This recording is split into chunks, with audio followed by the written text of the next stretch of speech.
हे नोव्हेंबर ज्या दिवसापासून महाराष्ट्राची विधानसभा झाली तेव्हापासून हा प्रश्न मांडतोय की महाराष्ट्रामध्ये 4 महिन्यामध्ये 76 लाख मतं वाढली कशी.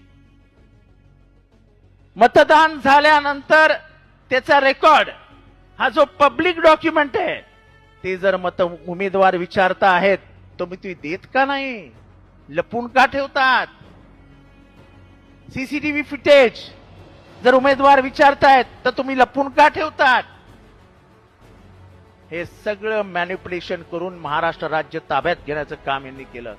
कारण का लोकसभेनंतर घाबरलेल्या भारतीय जनता पक्षाने इलेक्शन कमिशनला जसं लोकसभेमध्ये तिथल्या सत्ताधारी पक्षाने हातात धरलं होतं तसं महाराष्ट्राच्या विधानसभेमधल्या इथल्या सत्ताधारी पक्षाने हातात धरलं आणि जी निवडणूक 100% आम्ही जिंकणार होतो ती निवडणूक मध्ये आम्हाला पराभूत व्हावं लागलं. आमच्याकडे पुरावे होते, आम्ही सांगत होतो धांदली झालेली आहे, चोरी झालेली आहे, पण आज राहुल गांधींनी पुराव्यानिशी सिद्ध करून दिलंय. आमचा प्रश्न कोणाला वैयक्तिक नाही, कोण वैयक्तिक याचं उत्तर देऊ पण नका. प्रश्न इलेक्शन कमिशनला विचारले गेलेत, इलेक्शन कमिशननी त्याच्यावर उत्तर द्यावं.